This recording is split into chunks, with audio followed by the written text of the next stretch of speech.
All people desire, my dear brother Galio, to live happily. But when it comes to understanding what makes their life happy, the look becomes blur. It's not easy to achieve a happy life because the more impatient is the one who rushes toward it, the more he pushes it away if he has somehow lost his way. When the road leads in the opposite direction, it is haste itself that causes the distance. First, we should determine at what is that we are striving for, and then investigate which path will bring us most quickly toward it.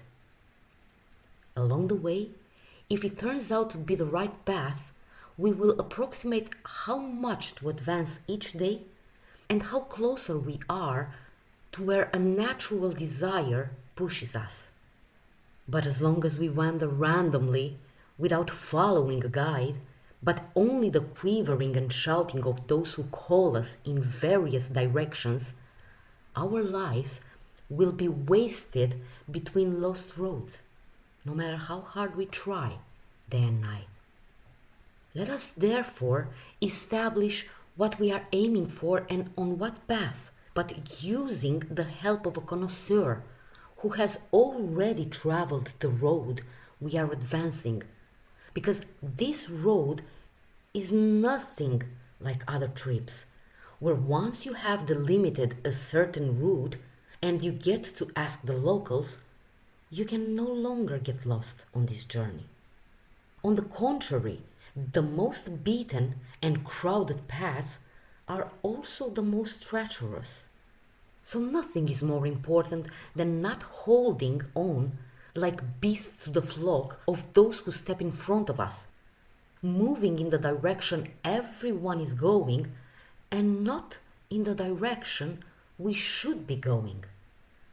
Nothing brings us greater trouble than the fact that we heed what the world says, considering that what is approved by the majority is good, and that we live by following not the judgment, but the principle of imitation. The result is that people crowd upon each other, thronging, and just as it happens in a crowd that crowds, no one falls without dragging another. And those who are hindered in front are the cause of the destruction of those who follow them. For no man wanders the road only to his own detriment, but he is the cause of another's wandering. It is dangerous to blind ourselves to those who go before us, and as everyone prefers to trust others rather than themselves, judgment on life is always lacking, being replaced by blind trust in the opinion of others. And the mistake that has been handed down to us from one person to another diverts us from our path and hastens our fall. The example of others leads us to perdition. Only if we separate ourselves from the herd, we can be saved. The truth is that against reason rises the multitude that defends its own lawlessness. And we see it happening just like at the vote, where once the capricious sympathy of the people has changed direction, the same people who elected the praetors are surprised that they were elected. We praise the same things and the next moment we criticize them. This is what any judgment guided by the opinion of the majority reaches. When it comes to the happy life, you answering me like when you are voting is in vain. This part seems to be in the majority because that is why it is the worst part. Human affairs are not so well arranged that the majority prefers the best. The proof of choosing the worst is precisely the crowd. So let us therefore look for what is best to do and not what is more ordinary. What will bring us lasting joy and not what the vulgar, the worst interpreter of truth, approves of. And by vulgar, I mean both the group of those dressed in clammy and those who wear the crown. For I do not look at the color of the clothes that cover the body. I do not trust the eyes when I have to appreciate a man. I have a better and safer light with which I can discern truth from falsehood. Let the soul discover the good of the soul. If he ever has the time to catch his breath and retreat a little into himself, oh, how he will confess the truth to himself, torment himself and say, I would prefer that everything I have done so far has not been done. When I think about what I've said, I envy the dumb. Everything I wanted seems like a curse to my enemies. All that I feared, oh good gods, how easy it would have been compared to those I wished.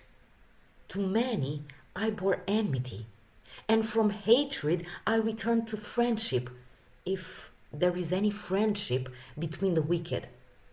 I, for one, am no longer my own friend. I have done my best to stay away from the crowd and make myself known by an endowment. But what else have I managed? But expose myself to the arrows of wickedness and indicate to them the place where they can hurt me.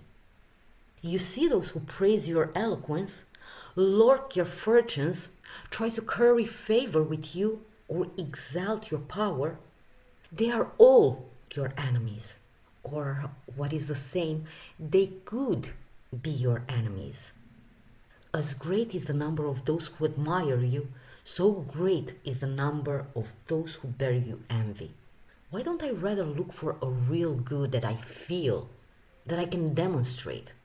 These things that you admired, that people look and show each other in wonder, shine on the outside, but they are pitiful on the inside. Let's look for something that is good beyond appearances, something that is thorough, uniform, and beautiful in its hidden part. After this, we have to dig. And it's not placed far away. You'll find it. All you need is to know where to point your hand. Well, we pass by the things that are within our reach as if through darkness, stumbling upon the very object of our desire. Well, to spare you from detours, listen to our opinion. When I say ours, I do not mean one of the stoic masters. I also have the right to formulate my own opinion. Therefore, I will follow the opinion of one and invite the other to segment it. Also, maybe after I mention them all, I won't reject any of those before me and I will say, well, I have something more to add. But in the meantime, I'm guided by nature, which all Stoics agree with. Do not deviate from it and model yourself according to its law and example. This is wisdom. The happy life is, therefore, life in harmony with one's own nature. How to reach such a life? Well, first of all, have a healthy soul. Secondly, your soul should be energetic and bold. Thirdly, it should know how to endure and be ready for any change, not too worried about everything related to the body, able to capture the beauty of life without being under the yoke of pleasures, using the gifts of life but not being their slave. You understand without even adding that once everything that steers our desires and causes us fear has been removed, unbroken peace, freedom follows. Unbroken peace and freedom will follow. For when pleasures and fears are banished, there grows an immeasurable joy, steadfast, steadfast and equal to oneself. Then a peace, harmony of the soul, and greatness together with gentleness. Any act of cruelty actually starts from weakness. We can define and align this good of ours, that is, the same idea can be expressed in other words. The same army either deploys in a wider space or shrinks into a narrower one, and either curves with a free center and forward flanks, or expands its front in a straight line. However, its power in whatever battle formation it is remains unchanged. And so does the determination to resist in the name of the same cause. Likewise, the definition of the highest good can be given in a diffuse and concise form. So it will be the same if I say the highest good is the soul that despises what happens and finds joy in virtue. Or the highest good is the strength of the soul that knows no defeat, wise in experience, calm in action, showing at the same time a comprehensive humanity and care for one's neighbor. We can also define him by the statement that happy is the man who does not know that there is good and evil, but a good soul and a bad soul. The man who loves what is moral, to whom virtue is satisfying, which random events neither raise nor bring him down, who knows no greater good than the good he can offer to himself, for whom true pleasure is contempt for all pleasures. We can transfer the same idea, if one wants to digress, into another and another form, keeping its meaning unaltered and intact. For what prevents us from saying that a happy life means a proud soul, free, fearless and firm, a soul beyond fear and desire, whose only good is morality, whose only evil is dishonor, and the rest a multitude of worthless things that come and go without increasing or diminishing virtue, and who neither take anything away from him nor add anything to his happy life. A man thus built will necessarily feel, whether he wants it or not, an unceasing joy that comes from somewhere in the depths, since he finds joy through his own resources and desires no pleasures other than his inner pleasures. On the day when man is subjected to pleasure, he will also be subjected to pain. But see what wicked and injurious slavery will endure the one dominated, one by pains and pleasures, the most capricious and tyrannical masters of all. That is why we must find our way to freedom. But there is no other way to reach it than by disregarding faith. Then will be born that priceless blessing, peace and exaltation of mind anchored on safe ground. And when every error has been removed, the great and constant joy that derives from knowing the truth will follow. For man, the pleasure of all this will come not from being good, but from arising from his own good.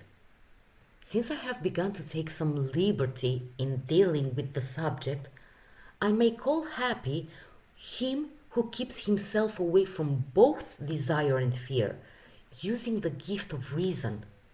For stones are also devoid of fear and sadness, yet no one could call them happy because they lack the understanding of happiness. Put in the same category people whose insensitive nature and self-ignorance make them become lifeless. There is no difference between each other, since In the first case, we are talking about mindless things, and in the second, the reason of these people is perverted, harms them, and works in the wrong direction.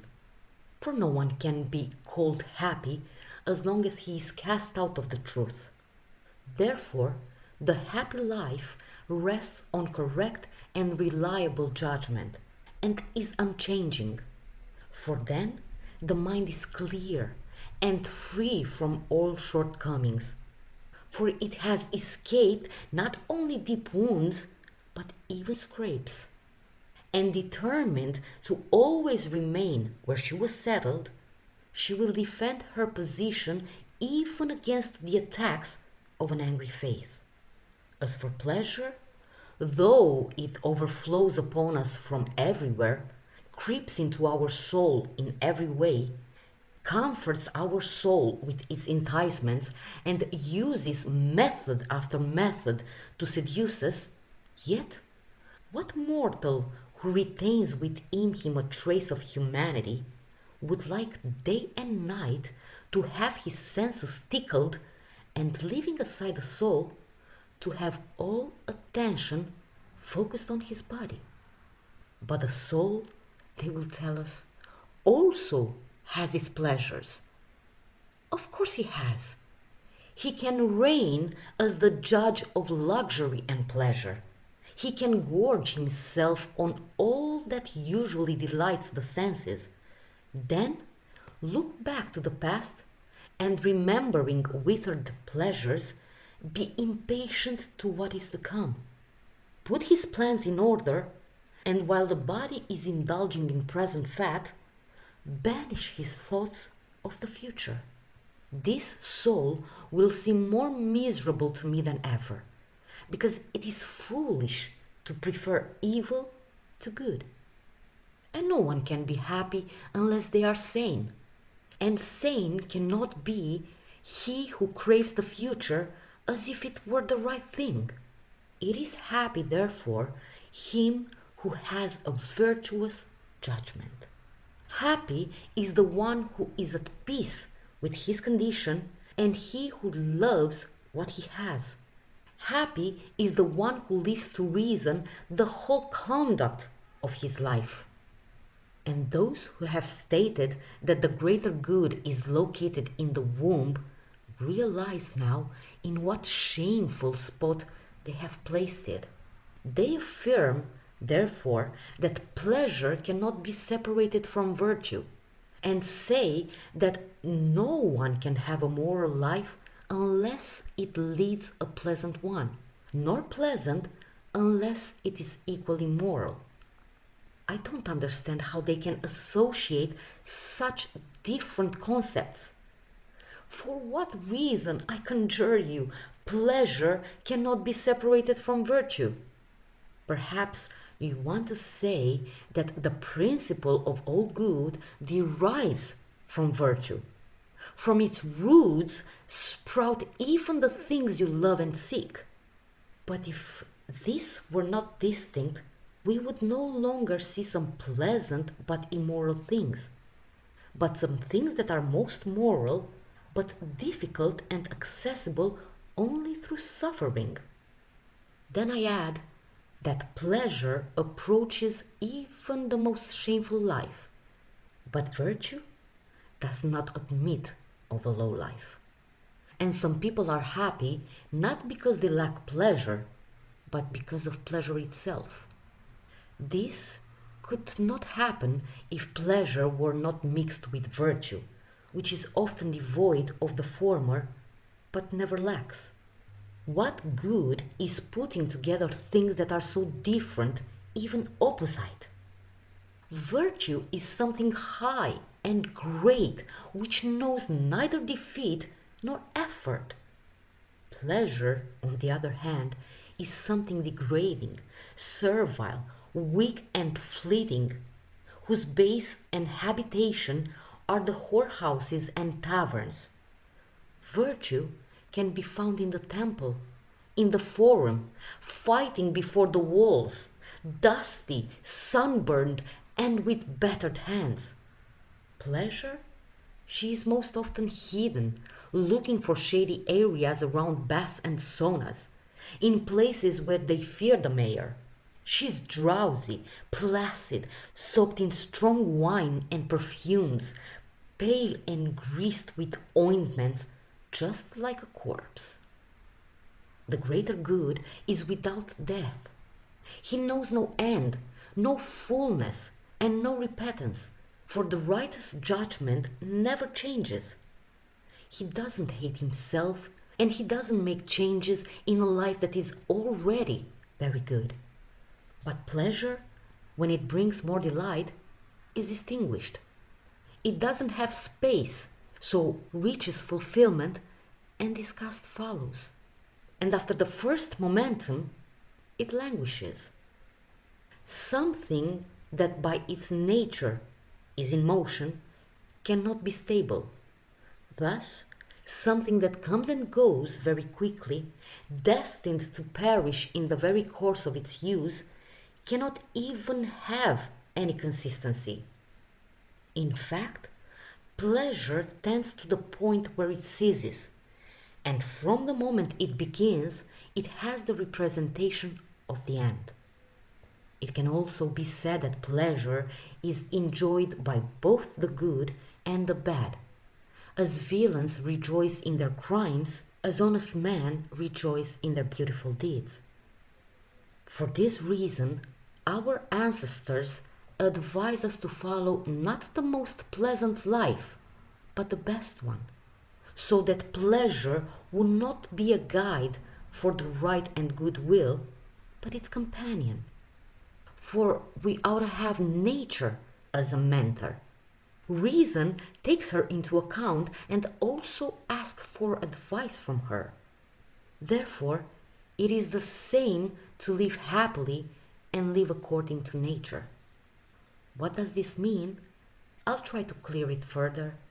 If we knew how to guard carefully and fearlessly our physical endowments and natural inclinations as short-term and temporary goods, if we were not their slaves and did not allow ourselves to be dominated by external things, if occasional pleasures of the body had in us the same role as auxiliary and lightly armed troops have in the army, which must serve, not command, then at last they would be useful to the mind.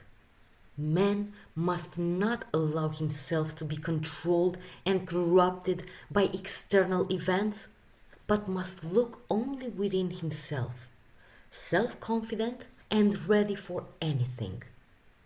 In other words, to be the creator of his own life. Self-confidence doesn't lack conscience, nor consciousness lacks commitment. What was once decided, it must remain so, and none of one's decisions must be erased. It is to be understood, even if I will not say it, that such a man will be balanced and neat, and in each of his actions he will show himself proud, but not without gentleness. Reason is stimulated by the senses, which it takes as its starting point. The senses give it an impulse with which reason sets out for truth, then returns to itself. In fact, even the universe that embraces everything and the God who rules the world tends outwards, yet coming back inwards. For there remains nothing perverted, nothing slippery, nothing that causes stumbling or falling. He will do everything according to his decisions, and nothing unforeseen will happen. Everything he does will turn into something good, easily, decently, and without any delay on the part of the one who will carry them out. Because laziness and hesitation reveal the inner conflict and incoherence. Therefore, you can boldly state that the highest good lies in harmony of the soul, and that in fact Virtues will necessarily lie where there is agreement and unity. Disagreement can cite vices. But neither you, I might be told, cultivate virtue for anything other than hoping to get pleasure from it. First of all, even if virtue brings you pleasure, it is not for this reason that it is sought, for it does not bring pleasure, but pleasure as well, and does not sweat for it, but its sweat, although it seeks something else, it also has it as a consequence. As on the field that was sown with wheat, a few flowers sprout from place to place, though they delight our eye and it took so much effort to put into, the intention of the sower was a different one. The rest came naturally. Likewise, pleasure is neither the price nor the cause of virtue, but an accessory to it. And it's not liked because it delights, but if liked, it also brings delight. The highest good consists of the judgment itself and the attire of a perfect mind who, when it fulfilled the road and set its limits and totally accomplished the highest good, no longer desires for anything else. For beyond whole, there is nothing, no more than beyond the end. That is why you make a mistake when you ask me, what for do I seek virtue? For you ask me for something above the highest good. You ask me, what do I expect from virtue? Virtue itself, for it has nothing more significant than her own value. Does it somehow seem too little to you? When I tell you that the highest good is the unbridled firmness of the soul, prudence, greatness, health, freedom, harmony, and beauty, and you demand something even bigger to compare to all this, why do you mention pleasure to me? I'm looking for what is good for the man, not for his womb. The womb of the beasts is larger. You twist my words, he says. For I admit that no man can live in pleasant way if he does not live in the same time virtuous, which is impossible in the case of animals, and to those who measure their goods based on the food.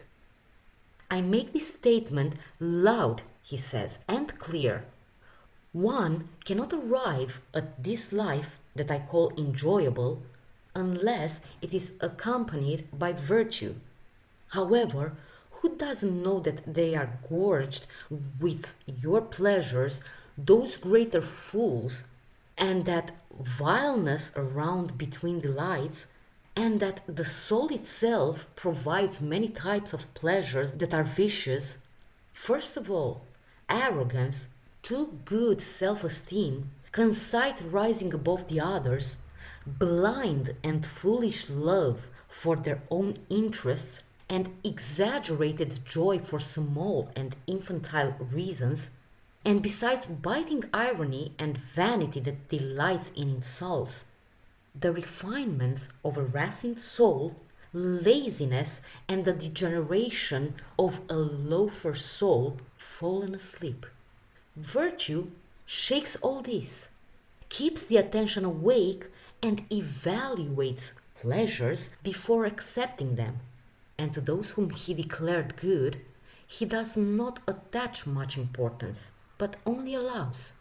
And not the use of them, but the temperance brings him joy. Or since temperance diminishes pleasures, it affects the right to the highest good.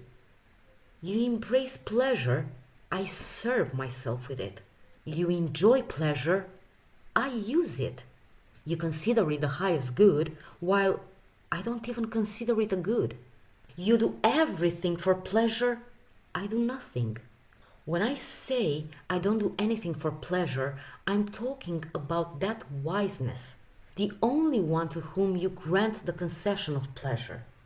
But I don't call wise the one upon whom something lies, especially pleasure. Of course, how could the one conquered by it withstand fatigue and danger, poverty, and so many threats that tremor around human life? How will he bear the sight of death or grief and so many bitter enemies when he allows himself to be defeated by such a soft adversary? He will do whatever pleasure advises him. Don't you see how much advice she's ready to give? He won't be able, he says, to give him any shameful advice because he is the companion of virtue. Don't you see again? What kind of is the greater good that needs a guardian to be a good? And virtue? How will it be able to guide the pleasure behind which it holds, since behind is the one who submits, and before, as the guide, stands the one who commands?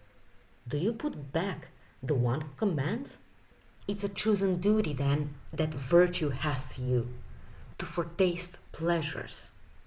We shall see whether in those who treat virtue with such disrespect there is still virtue, which cannot have a name of its own, or whether it has disappeared from the place where it was settled.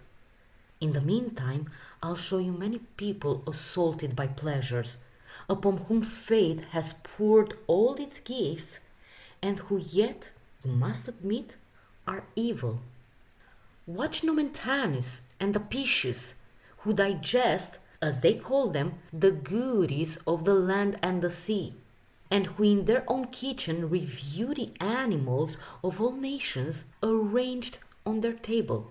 Watch as they, on a mound of roses, delight their ears with the sound of voices, their eyes with spectacles, and their palate with flavors, so that even the nostrils would not sit idle during this time. Various perfumes impregnate the very place where offerings are made to luxury. You will recognize that they live in the middle of pleasures. However, they will not be good, because what brings them joy is not good.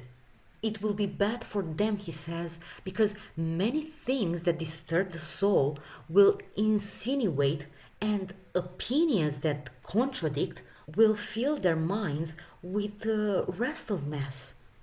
I admit that that is the case. But however, even stupid and inconstant people, subject to the approach of conscience, will reap great pleasures. Therefore, let's admit that if they are painless, they are also devoid of healthy judgment, and that, which happens to many, they are in a cheerful raving, and they laugh until delirious.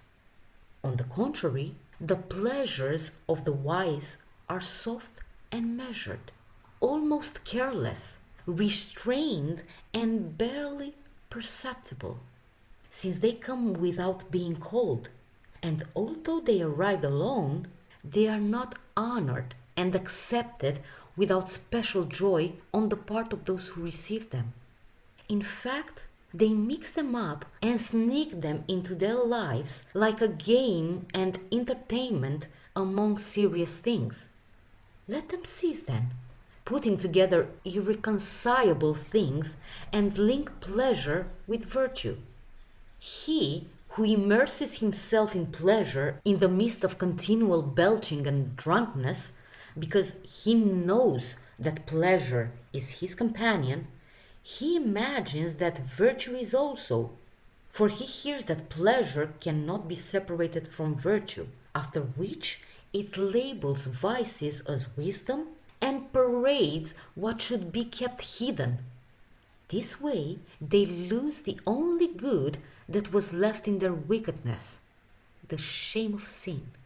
For they brag of those which they are blush, and boast of vice, and therefore they cannot even regain a healthy judgment once such an honorable title has been awarded to their shameful indolence. This is why this acclamation of pleasure is so dangerous, because honorable perceptions lie hidden deep inside, and what corrupts is in plain sight. What does this mean? Everyone calls happiness the eternal peace and the alternation of bulging and lust, looking for a good pledge for a bad thing. And when attracted by a seductive name, he gets there. The pleasure he pursues is not the one he heard speaking of, but the one he carried with himself. And when he starts to think his vices are similar to his perceptions, becomes permissive with them in a not also shy way, and indulges in delights not secretly but even with the head uncovered. Anyone who approaches virtue shows a noble nature. The one who follows pleasure seems to be bloodless, broken, decayed, distant from human status. He is inclined to vile deeds if no one made some distinction between pleasures for him so that they know which of them are bounded by natural desire and which, in turn, let go into the void and have no limit. And as they satisfy themselves, they become even more insatiable. Come on, then let virtue go ahead, and every step you take will be a sure one. Besides, in pleasure the excess harms. In virtue we must not fear any excess, for virtue itself consists in moderation. It cannot be a good that burns suffering because of its own size. Then, for creatures endowed with a rational nature, what better guide could be than the reason? Even if this combination is to your liking, if you like to go towards a happy life in this company, let virtue get ahead of it. Let pleasure accompany her and rotate like a shadow around her body. As for virtue, which lies above all, to treat her as the handmaid of pleasure suits the man who has nothing great in his soul. Let virtue go first. Let it carry the standard. We will still keep the pleasure, but we will be its masters, and we will control it.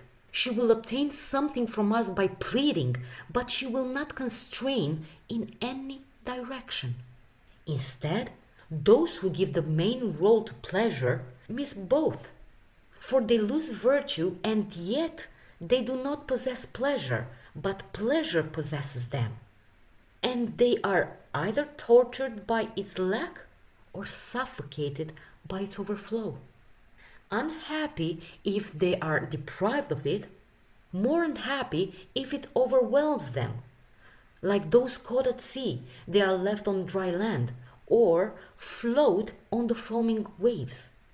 However, this is the effect of a total lack of self-control and blind love for an object. For him who seeks evil instead of good, success becomes dangerous.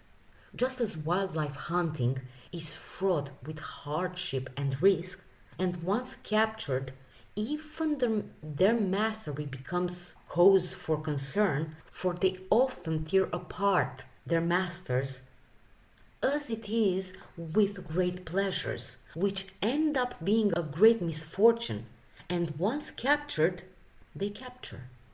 The more and bigger there are, the smaller and slave he is to more masters, the one whom the world calls happy. I would like to insist on this comparison. The one who pursues pleasure leaves behind everything and first of all casts freedom. He doesn't even buy pleasures, but he sells himself to pleasures. However, someone asks, what exactly prevents virtue and pleasure from bleeding and thus accomplish the highest good, which is both moral and pleasing? Well, the answer is that moral side can only be moral, and the greater good will not retain its integrity if it sees in itself something different from its good side. Not even the joy that arises from virtue, though it is a good, is nevertheless a part of absolute good, no more than cheerfulness and serenity, even if their origins are very beautiful.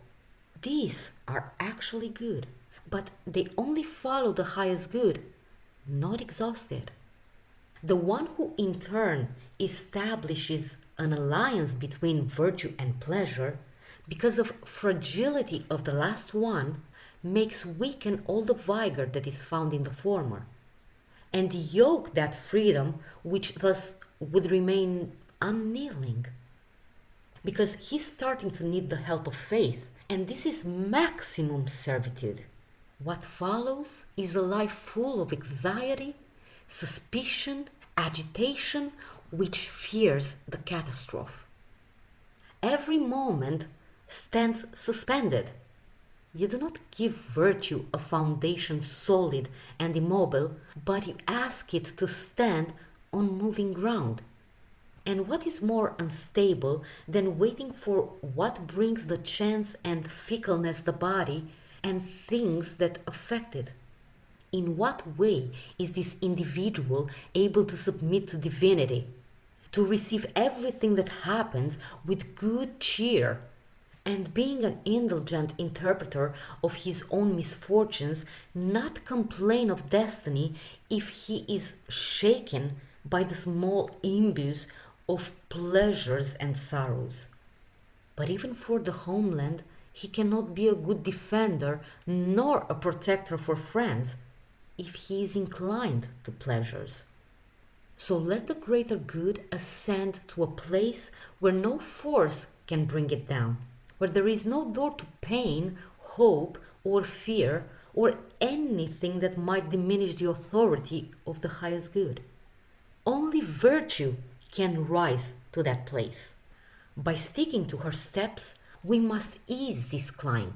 Virtue will stand firm with daring, and whatever happens, it will bear not only patiently, but even cheerfully. Will know that any weight on which the times bring is a law of nature. And like a good soldier, she will bear wounds, count scars, and pierced by arrows at the moment of death, she will love him for whom she falls, her commander. She will keep in mind that old admonition: follow God. Instead, the one who whines, cries, and groans is forced to obey orders and is punished from behind against his will to the tasks commanded. How foolish to prefer to be dragged rather than follow on your own initiative. It's so stupid to suffer because you're missing something or something terrible has happened to you, to be surprised or to bear without dignity the troubles that happen to so many good people. I'm talking about disease, death, infirmity, and all other misfortunes that occur unexpectedly in one's life. All that creates the universe compels us to endure is out to be assumed with the broad soul. We are bound by this sacred oath to bear mortal things and not to be troubled by those which it is not in our power to avoid. We were born into a kingdom. Submission to God is freedom. Therefore, in virtue is found true happiness. What advice will this virtue give you? Do not judge as good or bad anything that is neither a result of virtue or one of vice. Then stand firm either against an evil or as a result of a good, so that as much as it possible to reproduce the appearance of the God. What does virtue promise you in return for this trial? Huge, divine rewards. You will not be bound by any constraint. You will not lack anything. You will be free, safe, unharmed. You will make no attempt in vain. In no matter will you know any oppressions. Everything will go according to plan. Nothing adverse will happen to you. Nothing contrary your will and plans. What do you mean? Is virtue enough to live happily? Since it is perfect and divine, why shouldn't be enough? Even too enough? For if a man has placed himself beyond the desire to have something, what could he miss? Why would he need something from the outside, he who had gathered all his possessions in himself?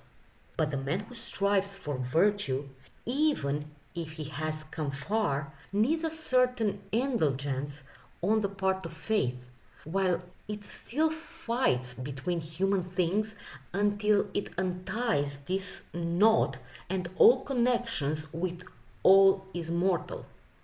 What is then the difference? That some are tied so strong, some are handcuffed, and others with their hands and feet pinned. He who had advanced to what is above and who is carried still higher up drags after him the loose chain. It's not free yet, and however, it is already as free. So if any of these guys barking together against philosophy, they tell me what they usually say: why are you talking more ardent than you live? Why do you lower your voice before a superior? Why do you consider money a necessary tool? Why does the damage affect you? Shed tears upon hearing the news about the death of a wife or a friend?